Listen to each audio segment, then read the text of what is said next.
Hello. Hey there. Hello, everybody. Hi.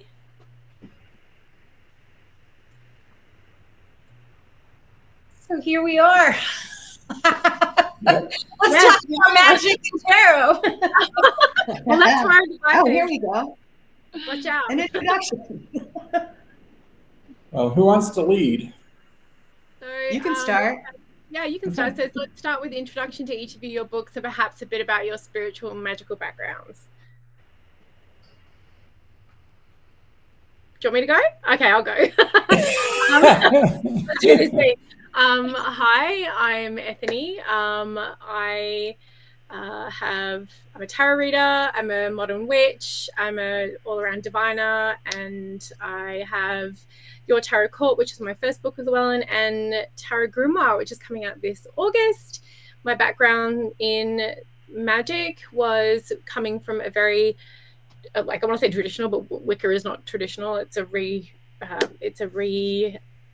well, I can't even think of the word, but yeah, I found tarot and divination practices through my study of Wicca back when in my teenage years, and now I'm here. So that's me.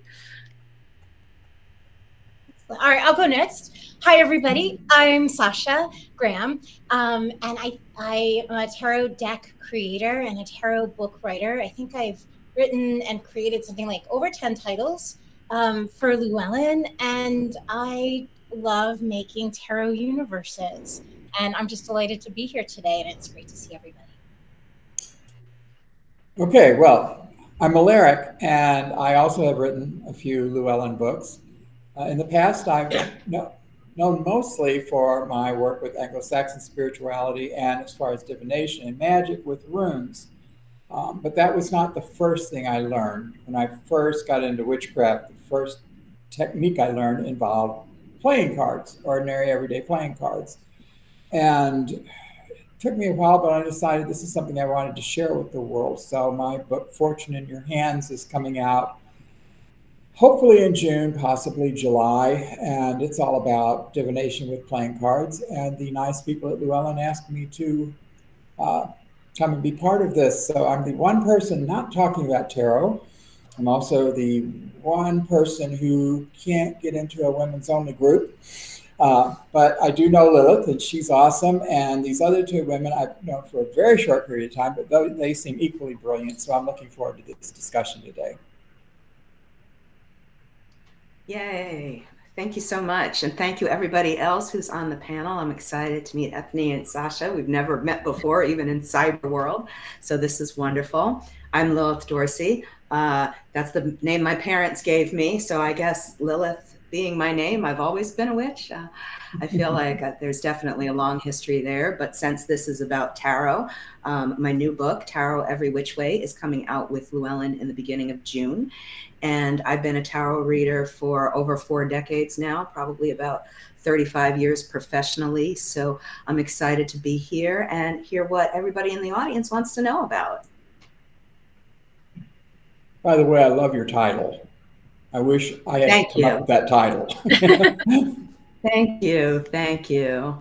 There's so many witches out there, right? And I just wanted a way for everybody to be able to access the tarot from their own perspective. Mm-hmm. So we're just waiting on we questions. Have another question. So I can read from the chat. All right. If you want, Llewellyn book says, can you speak briefly about your approaches to divination and tarot? And is using cards of any sort part of your regular spiritual practices? And again, who goes first? I'll go first. Well, let's just keep it the same order. It makes, I guess. Yeah, Ethany, you're going to be our leader, obviously. Yeah. Okay. My approaches to divination and tarot, and is it a regular part of my practice? So yes, it is a very regular part of my practice. Also being a tarot professional who reads for people, there's always there's 16 tarot decks within arm's reach of me, if not more, at all times. My personal practice with divination and tarot is very it kind of weaves in with my spiritual practice. I found for me the tarot and other cartomancy, or I have runes, I have pendulums, I've got charm kits. I mean, everything. I'm super obsessed with divination. So that's all a way for me to connect with my spirit guides and my spirit team on the other side and receive information and talk to spirit, and also access my own inner wisdom and my own intuition. So it's always weaved in, whether I have a specific requirement like wanting to see if this path is the best way forward, or whether I'm celebrating a Sabbath. That's always kind of intertwined into my own spiritual practice. And it's a good way to just check in with yourself and myself. And then I also do everything externally, which is, there's always tarot with my coven, there's always tarot with my clients, and I teach. So it's on and off, I guess, professionally, meaning it's on screen and off screen. It's a pretty big thing for me. It's awesome. Yeah, I mean, same here. I really still begin every single day with a gratitude practice, and then I pull a card, and it is just from the beginning been the most life. I think it's impossible to separate magic from divination with tarot cards, and tarot just makes it so easy. And it's just always my go-to, like no matter what. And sometimes I'll obviously commune with other things or divine with other things, but it just always goes back to tarot. And I think that perhaps also being a tarot deck creator as well, it's interesting because you're constantly trying to access different forms of archetypal energy.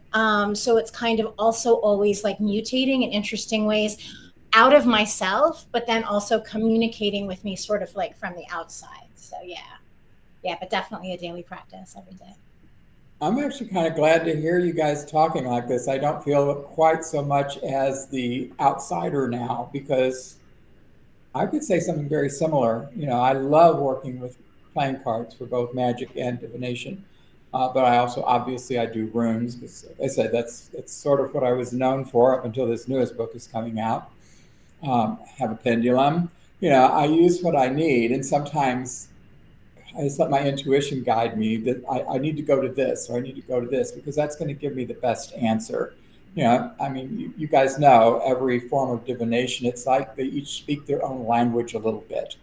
I mean, so sometimes playing cards might be it for me. Sometimes, once in a while, tarot might be the one that I think, I need a tarot deck. But usually when that happens, I go to somebody else, because I've just never really been all that good with tarot for some reason. But I think it's not just, it's part of my spirituality. I think it's an essential part of both magic and spirituality. In ADF Druidry, in their core ritual, they give offerings, and this is one reason I became an ADF Druid. I was very much impressed with them. They give offerings, but then they seek the omen. They look for an answer. They don't just talk to the gods. They wait, and now what do the gods have to say to us? And very often this is some kind of divination they might do through, I've seen it done with tarot.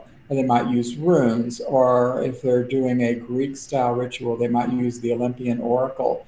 But they look for an answer. And I think that's something that is often lacking in personal spiritual practices. People will talk to the gods, they'll talk to their ancestors, but they don't listen. And I think that listening is really important in spirituality in general, and then especially in magic. You feel like you need to make some kind of change. Sometimes it's really obvious what you want to do. You have a friend who was in a bad accident, and they want healing, and I'm going to heal them. There's no question. But there are times when if you are in the magical community, where you need to do something, but you're not quite sure what that is. And doing a divination can give you insights on where you're going to take that and what you're going to do. Okay, your turn, Lily. Wow, such amazing answers. Thank you.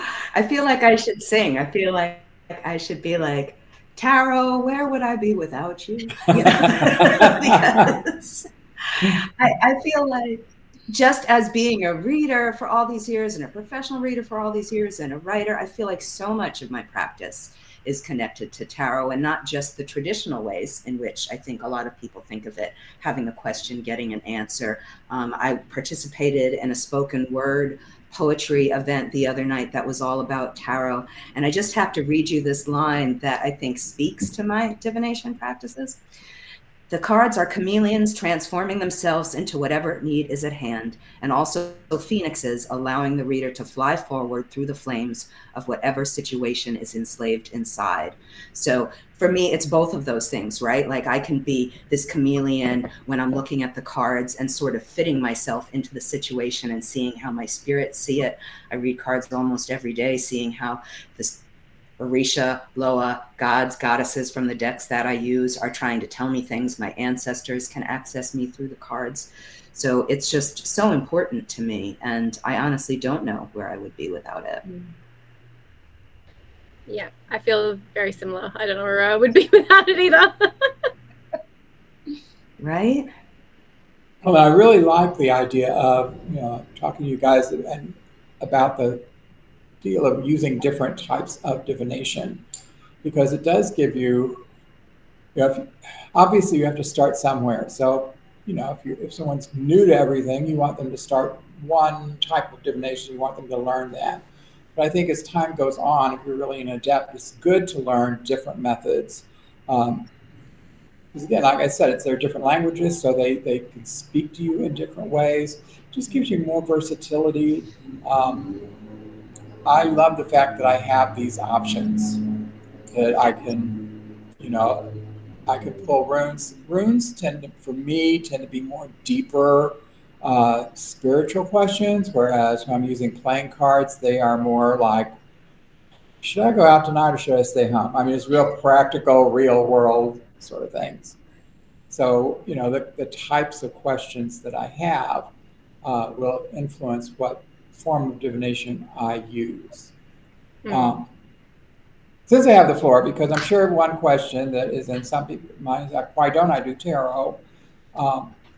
This came up when I first submitted my book to Llewellyn, and my editor, Andrea Neff is my editor, and I loved having her because she, on her own, made some comments to me, and I realized, oh, this woman totally gets where I'm coming from, because she's kind of in the same way. It's like, to me, I know for many people, the illustrations on a deck of tarot card is a huge aid, and I get that. Obviously there are good reasons to study tarot, but you really could start reading tarot without ever really studying it at all. When you see it has a picture, it will literally, here's a picture of what this card's supposed to mean. For me, and it might be my personality, this is how I relate to it, I find that kind of almost a hindrance. I don't like an author, an artist showing me what I'm supposed to be seeing, if that makes sense. I just can't get past that. Well, okay, I'm just going to pull a card from a regular playing card deck, and let's see what we got. Okay, we got the Ten of Spades. Okay, so Ten of Spades, you're dealing with force, a powerful force, because the tens always are a big, powerful force smacking you down. And it is spades, so we're talking about air, wind. So think about it's kind of like a tornado coming through. So there's some kind of devastation, something not good as a rule. It could be good if you were in a bad situation that you want blown away. But there's a lot of possibilities here, because all you see are 10 spades. And until the 20th century, on most tarot decks, that's all you saw were 10 swords. But now, okay, I know, yeah, I am familiar with them, so I know what these things look like. Now you look at a 10 of swords in a modern tarot deck, and usually you get a guy laying on the ground with 10 swords stuck out of his back and blood all over the place. And so you can see the similarity. It's definitely like a big devastating thing happening, but the picture for me tends to limit that. It tends to bias me towards a certain concept, whereas the abstract, forces my psyche to kind of like kick into gear and interpret more. And I do realize everybody who does tarot, they're interpreting, they're using their interpretations. But for me, the picture hinders my ability to interpret. I think it's also why I like runes, because runes are kind of the same. You get an abstract symbol, and the abstract symbol prompts you, but it doesn't actually show you something, if that makes sense. And again, Yeah, it does make sense. And I think, sorry. Not trying to say that it's better. I do want to make sure that that's really clear to everybody. I have friends who they love tarot. They wouldn't do it. I mean, that is their absolute A1 favorite thing. And it's like, yay, so, people are going to react to these different things in different ways. I also know people who do not relate to runes at all. It's who you are. This is another reason to try different systems of divination, because some of them are going to resonate with you better than others. Okay, go on.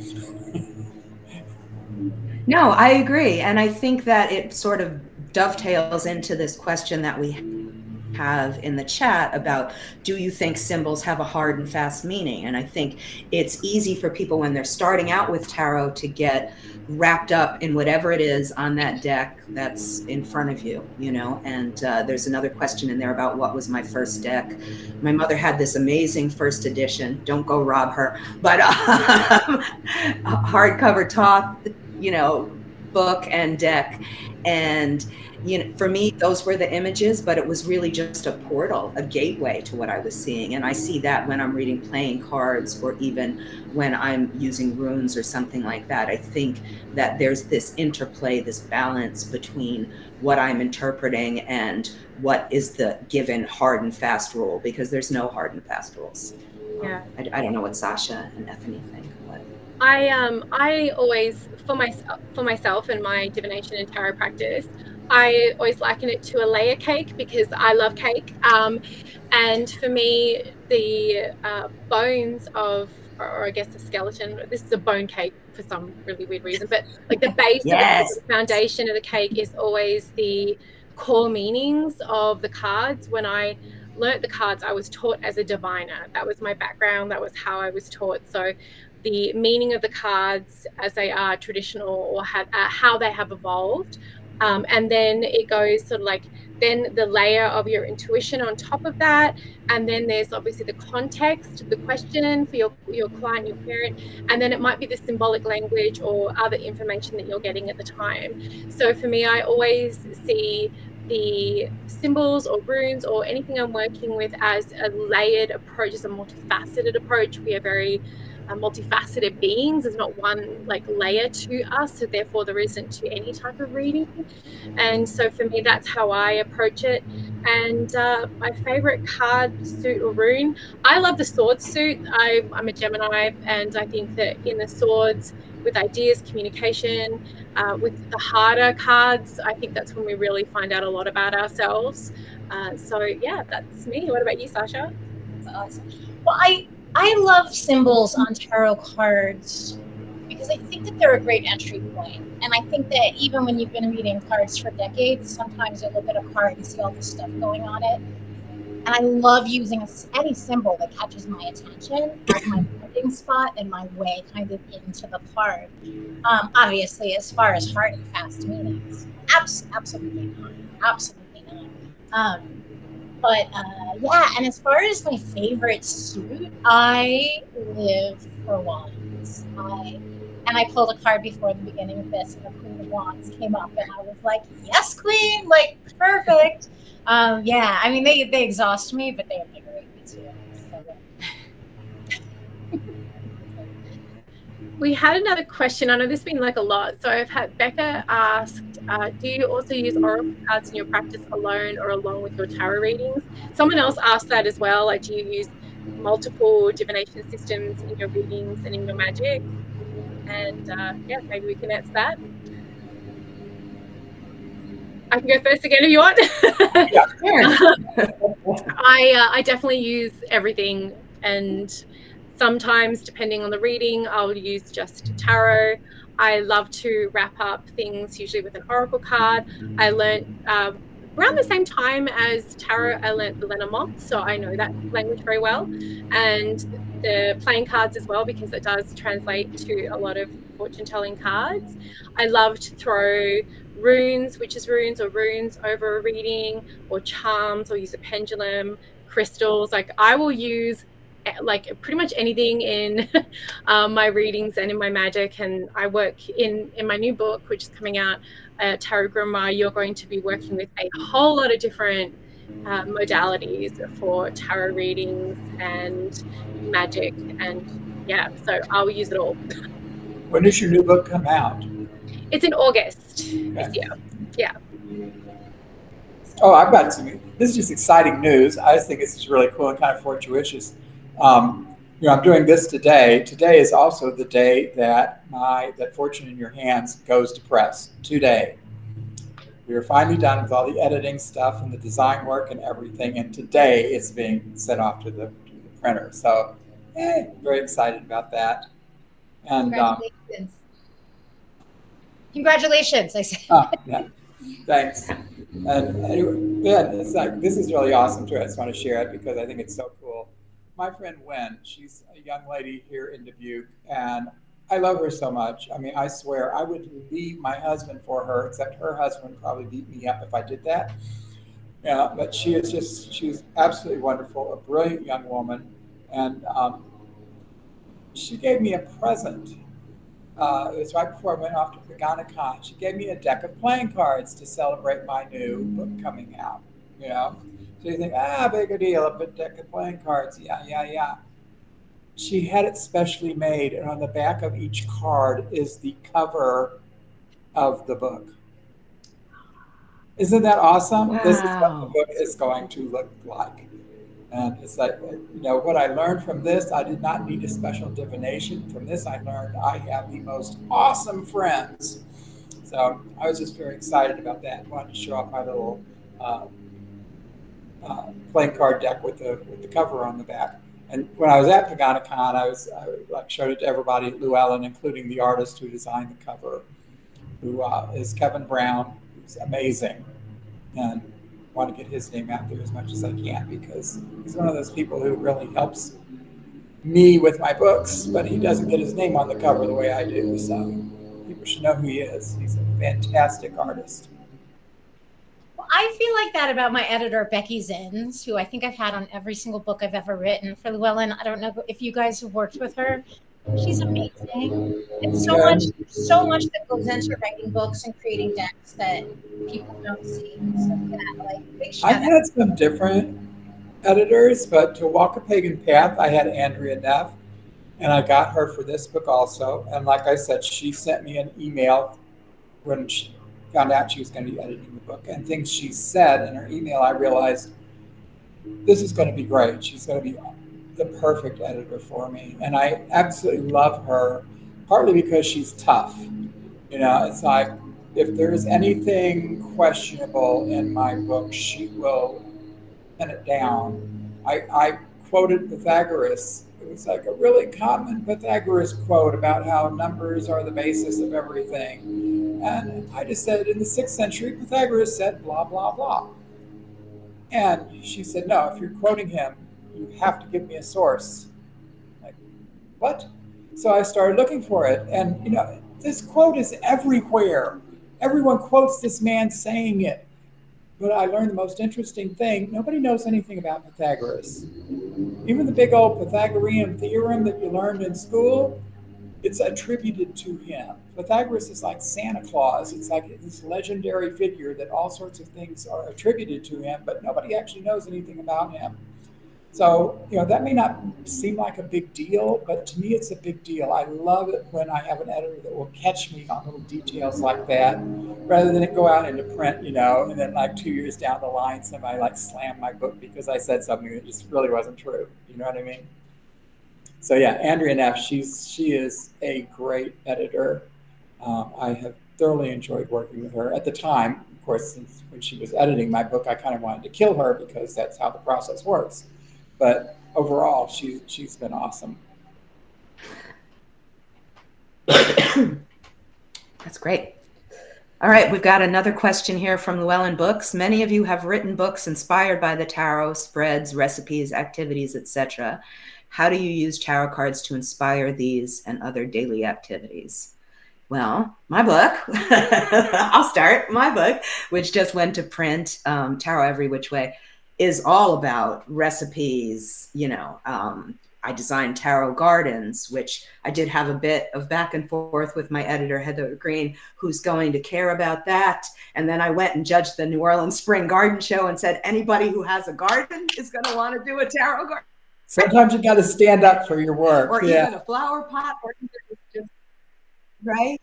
Anybody who's really, I do love Heather, but anybody who's really jazzed up about these things, I mean, you might want to cook, and I'm a big cook, and my daughter's a foodie. She's worked for David Chang and Danielle Ballou and things like that. So there was always food in our house, and always really good food. So using my tarot practice in conjunction with that is something that I can always do. Maybe I want my meal to be a happy one, so I'll make a happiness meal for the sun card, and I'll add that to my holiday table. And then I just know it's not that I'm, psychically poisoning these people. I'm giving them blessings through the food.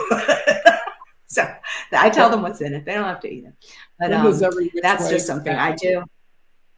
When does that come out? It comes out in the first week in June. I just finished my deadline was Monday. So mine's got to be on its way to the press as well. So final pass. But, yeah, it's a lot. And I'm glad to be on the other side of it. And I can't wait to birth it's my 6th book. Oh my gosh, my new birth baby into the world. So I'm excited. Cool. That's amazing.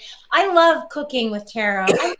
I love any way that a person can embody the cards in their regular everyday life. I saw somebody had a question on the chat before.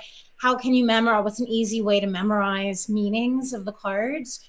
Figure out when you're embodying that, whether it be the way that you dress in the morning or the food that you prepare for yourself. And I think that that's when a tarot practice really starts to fly for you, when you understand how we're constantly cycling through the cards and all of what I just can't wait for your book, Lilith. Like, all of these things are just beautiful avenues into the energy of tarot and how we really bring it to life for ourselves, and then can use it for magic and manifestation.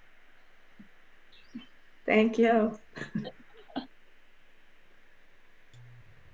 I'm kind of jealous about a tarot garden. I would love to have one. I love the idea of it, but I have not the greenest thumb, but that is a really, really cool idea. And I know, Sasha, you like to cook a lot with the tarot, which is really cool. We had another question from Llewellyn. How do you use tarot cards to inspire other daily? I think we already said that one, probably. Whoops, that's me. Yeah. Oh, well. Clearly, Ethany needs another cup of coffee. There, I feel that. Yeah. I feel that. Definitely. No, I agree with you, Sasha, though, about, memorizing. I think that there is a core that needs to happen and a knowledge that needs to happen, but it's always going to be personalized for the individual. There's going to be somebody who, you like the image of the sun card, but you're also drawn to heliotrope and putting sunflowers in the garden and wearing yellow, or all of those kinds of things. Like you can, and we do that a lot in the ATRs. I'm a voodoo priestess. We sort of look and see what's thriving around the person, and that's their energy. That's what jives with them, and you should sort of lean into that to be the most effective person you can be. Yeah, I love that.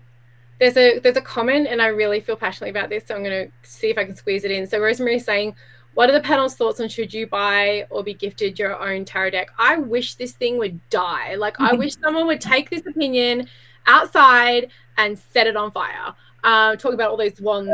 It's it's probably some old wives' tale, but I hate this. I hear this all the time from my students, and it's just like, no, go buy your divination decks, your pendulums, your runes. You are the one who's going to have to work with it. You have to like it.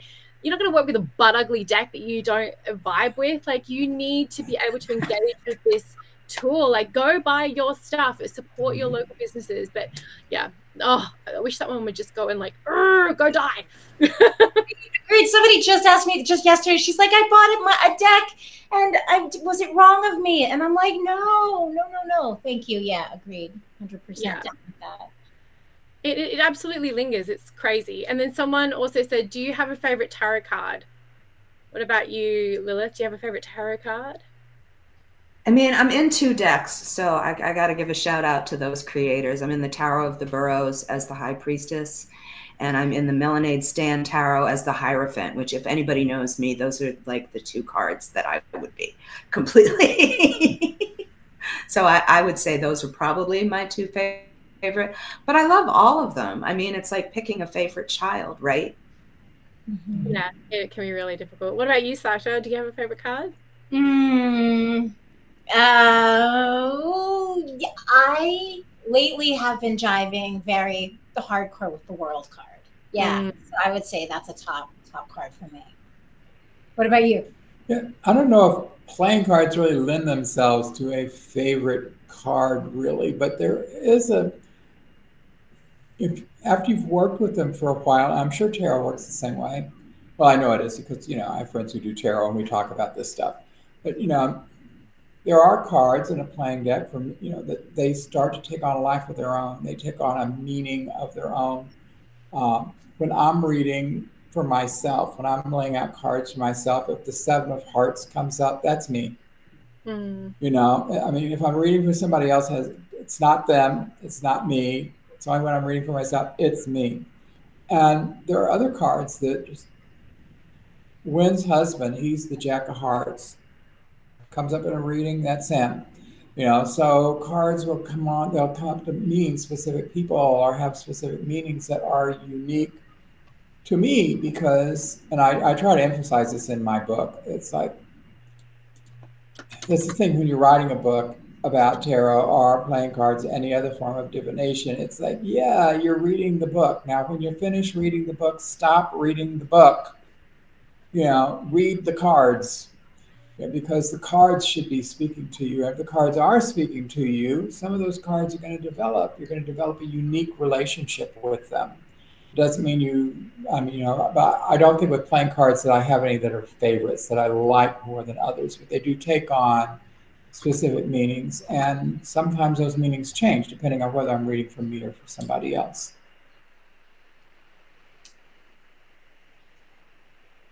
Okay, we obviously need another question. Come on, Ebony. I think there's. Were you writing in the chat, Ebony? Oh, I was because someone asked about. Bring it up. Oh, someone asked about AI decks, and I hate them. I'm full of very strong opinions. I hate them. As someone who is an artist, as someone who hires artists, as someone who writes, AI decks, I think are just soulless. I think that, they steal artwork. That's how those images are created. And to sell something like that, I think is just, it completely take everything outside of it, whether you think it's pretty or not. I think to sell that, I think that is flagrant stealing, and AI is not protected under copyright laws, and that should tell you all that you should know about it. I think that I will never support it. I will never buy them. I will never review them on my channel. No, just a big fat no for me. How do you really feel? Oh, I'll tell you. Yeah. Wow. So no, I don't support it. I'm not going to go on. And we said everything. I think there's something. If you're dealing with something that's so spiritual in nature, why would you take something that has had all the soul sucked out of it? There's nothing spiritual in it. It's pretty, but it doesn't have any soul.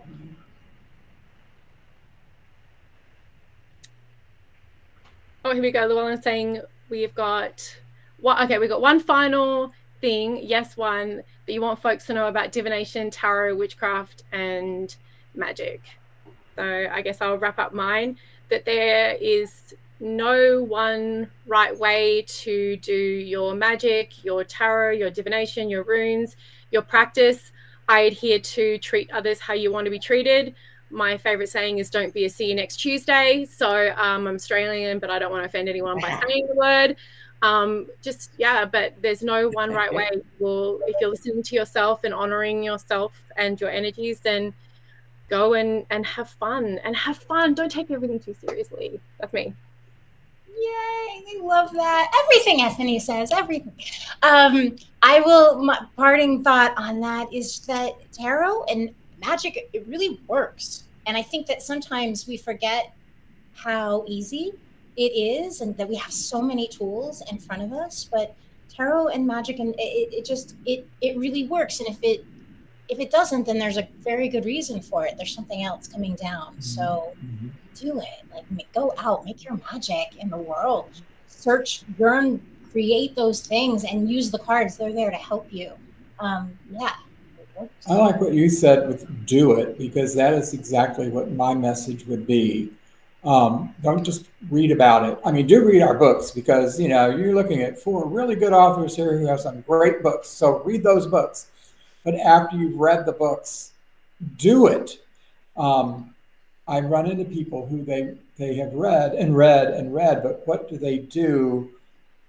And you find out they're not really doing anything. But magic isn't what you read about. Magic isn't just a spectator sport. It's something that you do. And until you take those first steps, don't worry about if you're going to do it wrong, because, as Ethne just said, there is no real way to do it wrong. You might not do it as effectively as you will 10 years from now after you've had more experience, but you won't be doing it wrong. So get out there and try it. Get a tarot deck or a playing card deck or some runes. Get something out there and just give it a shot, give it a try, and see how that works for you. Because until you do it, you're not really experiencing it fully. Totally. I agree with all of that. I was going to say, how do you get to Carnegie Hall? Practice, right? Like, I think that tarot's a practice, and you can have fun while you're practicing it. It could be a daily card pull. It could be sleeping with a card under your pillow. It could be choosing the essential oils for that card and wearing them and seeing how that feels when you move through your day. So there's lots of different ways to access the knowledge. And I agree with everything everybody said. There's no one right way. So find out what it is for you and just explore that and have fun doing it. I love the daily card pull, especially for beginners. The idea of a daily card pull, because it's something simple, it's something easy, and it does give you a feeling for the cards. You could take that card, draw the card in the morning, and then in the evening, how did that card relate to your life? What happened that day? And that is probably the best way to start developing a personal relationship with your cards. Yeah, for sure. I think we're probably going to be taken off the air soon. Thanks, everybody. Yeah, thank you for coming and listening to us. I hope you got something out of it. Read my book. Thank you. Fortune in Your Hands looks like this. It's going to be really good. Read their